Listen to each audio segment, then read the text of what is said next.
அனைவருக்கும் என்னுடைய அன்பான வணக்கங்கள். இன்னைக்கு நான் எங்க இருக்கிறேன் அப்படின்னு பாத்தீங்கன்னா, திருவண்ணாமலையில, அதாவது தீபம் ஏற்ற செல்லக்கூடிய மலை மீது தான் இருக்கிறேன். ஸோ இங்க வந்து ஏகப்பட்ட சித்தர் குடில்கள், யோகிகள் தவம் பண்ண இடம் மற்றும் பல ஜீவ சமாதிகள் வந்து இருக்கு. இங்க வந்து நீங்க பாத்தீங்கன்னா எல்லாமே வந்து பார்க்கலாம். அவ்வளோ ஒரு அற்புதமான ஒரு இடம். இந்த சித்தர் குடில்ல என்னை கவர்ந்து இழுத்த ஒரு வாக்கியம், அதாவது திருமூலர் எழுதிய திருமந்திரத்தில் 318வது பாடல். மிக அருமையான வாக்கியம் அது. ஸோ அந்த பாடல் வரி சொல்றேன் பாருங்க.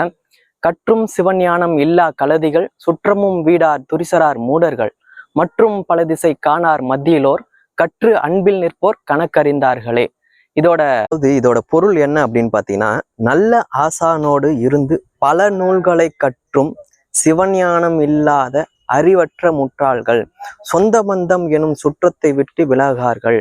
சிவஞானம் அடைந்தோரையாவது பல திசைகளும் தேடி சென்று அவர்களை கண்டு ஞான உபதேசம் பெற்று தன்னை அறியும் அறிவையும் காணார் அறிவில்லா மடையர்கள் அப்படின்னு சொல்றாங்க.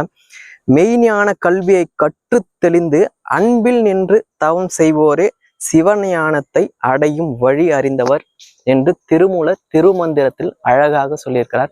இது ரொம்ப வந்து என்னை ஈர்த்த ஒரு வாக்கியம் இந்த திருவண்ணாமலையில்.